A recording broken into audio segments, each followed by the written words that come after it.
విజయవాడలో రేపటి నుంచి 2 రోజుల పాటు 6వ ప్రపంచ తెలుగు రచయితల మహాసభలు జరగనున్నాయి. 3 వేదికలపై నిర్వహించనున్న సదస్సులు, సమ్మేళనాలు అమ్మ భాషను కాపాడుకుందాం, ఆత్మాభిమానాన్ని పెంచుకుందాం అనే నినాదాన్ని ప్రతిధ్వనింపచేయనున్నాయి. కేబిఎన్ కళాశాల సంయుక్త ఆధ్వర్యంలో జరుపుతున్న ఈ మహాసభలకు దేశ విదేశాల నుంచి కవులు, భాషాభిమానులు 1500 మందికి పైగా విద్యార్థులు తరలివస్తున్నారు. మరో 100 మంది ప్రముఖులు తెలుగు మహాసభలకు అతిథులుగా హాజరు కానున్నారు. మహాసభలో రచయితల చర్చాగోష్ఠి, సాహిత్య కార్యక్రమాలు జరగనున్నాయి. మహాసభల లక్ష్యాలు, ఏర్పాట్లపై నిర్వాహకులతో మా ప్రతినిధి శ్రీనివాస్ మోహన్ ముఖాముఖి. ప్రపంచ తెలుగు మహాసభలకు విజయవాడ వేదిక కాబోతోంది. రేపటి తరానికి తెలిసేలా తెలుగు భాష వెలుగుని మరింత ప్రసరింపజేసేలా ఈ మహాసభలు నిర్వహించబోతున్నారు. మనతో పాటు తెలుగు మహాసభల నిర్వాహకులు ఎమ్మెల్యే మండలి బుద్ధప్రసాద్ గారు ఉన్నారు. సార్, ఈ మహాసభల ద్వారా ఏ కార్యక్రమాలు తెలుగు జాతి ప్రకాశం, తెలుగు భాష వికాసం అనే ధ్యేయంతో 2007వ సంవత్సరం నుంచి కూడా ప్రతి 2 సంవత్సరాలకు ఒకసారి ప్రపంచ తెలుగు రచయితల మహాసభలు విజయవాడలో నిర్వహిస్తున్నాం. ఈ సంవత్సరం 6వ మహాసభల్ని సుప్రసిద్ధ జాతీయవాది కాకరపర్తి భావనారాయణ కళాశాలలో నిర్వహించడం జరుగుతుంది. ఈ సభల ప్రాంగణానికి అమరజీవి పొట్టి శ్రీరాములు గారి పేరు నామకరణం చేయడం జరిగింది. ఎందుకంటే వారి బలిదానంతో ఆంధ్ర రాష్ట్రం ఏర్పడింది. వారు ఎందుకు బలిదానం చేశారనేది ఈ తరం ప్రజలకు తెలియని పరిస్థితి అయిపోయింది. తెలుగు భాష వికాసం కోసం తెలుగు వారికి ఒక రాష్ట్రం కావాలని చెప్పిన ఆ రోజున 1913 జరిగిన పోరాటం చివరికి పొట్టి శ్రీరాములు గారి ఆత్మార్పణతో ముగిసింది.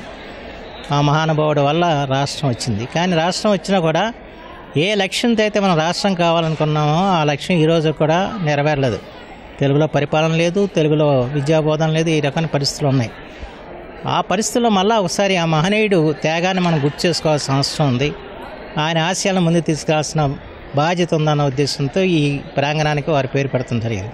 అలాగే ఇటీవలే పరంపదించారు ఈనాడు సంస్థల అధినేత శ్రీ రామోజీరావు గారు. ఈ సభా వేదికకి వారి పేరు పెడుతున్న కారణం ఏంటంటే తెలుగు కోసం ఈ కాలంలో అహర్నిశలో శ్రమించిన వ్యక్తి, ప్రోత్సహించిన వ్యక్తి రామోజీరావు గారు.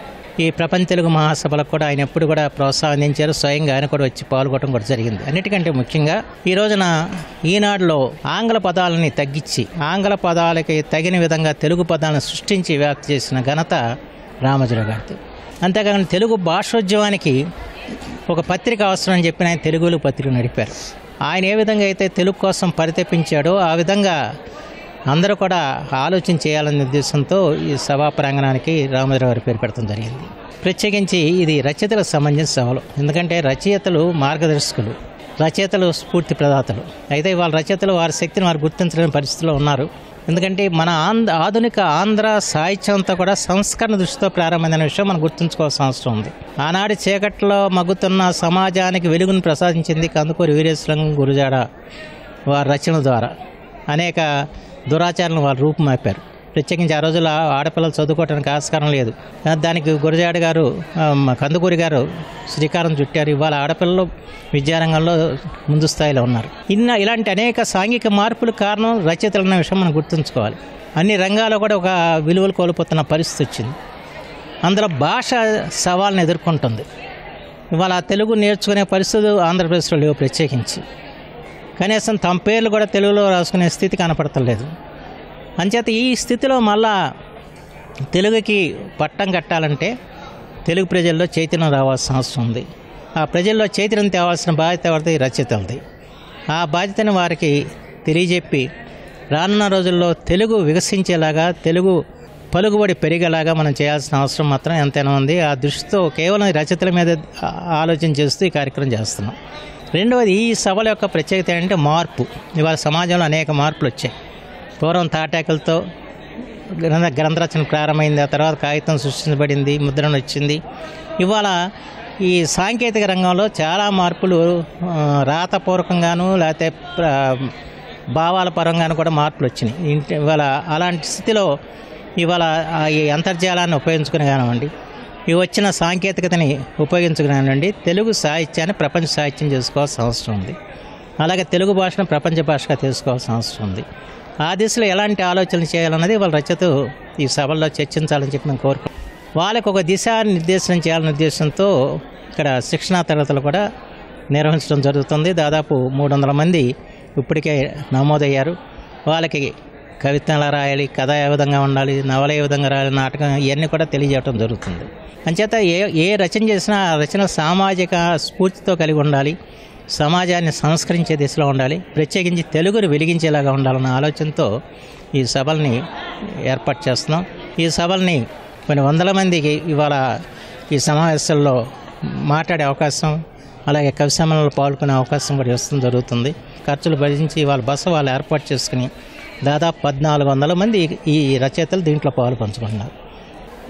కార్పొరేట్ రంగంలో నిర్వహిస్తున్న సభలు కాదు, ఎవరికో వాళ్ళు నిర్వహిస్తున్నారు.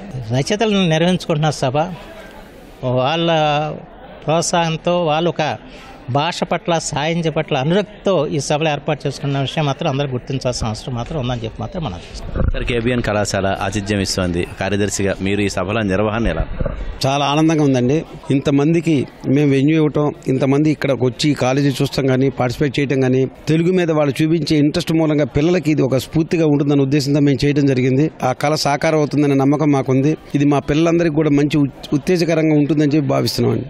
ఈ ప్రపంచ రచయితల మహాసభలు ఏవైతే ఉన్నాయో ఇది ఒక చాలా అతిపెద్దమైనటువంటి ఒక సమూహం, 100 మంది కవులు, అదేవిధంగా రచయితలందరూ కూడా పాల్గొనడం అనేటువంటి చాలా పెద్ద కాంగ్రిగేషన్. ఇది 500 మంది విద్యార్థులను పోగు చేసి వాళ్ళకి రచనలు ఎలా చేయాలి ట్రైనింగ్ పెద్ద వాళ్ళతో ఇప్పించడం, ఆ సాహిత్యం పట్ల, భాష పట్ల వాళ్ళకి కుతూహలం కలిగించేటట్టు చేయడం అనేటువంటిది ప్రధాన ఉద్దేశం. చాలా సంతోషంగా ఉంది. ఖచ్చితంగా ఈరోజు తెలుగు అనేది దాదాపుగా భాష కనుమరుగైపోతున్నటువంటి పరిస్థితుల్లో జలగం వెంకటరావు గారు ముఖ్యమంత్రిగా ఉన్న రోజుల్లోనే ప్రపంచ తెలుగు మహాసభలు నిర్వహించినటువంటి ఆద్యుడు, పితామహుడు.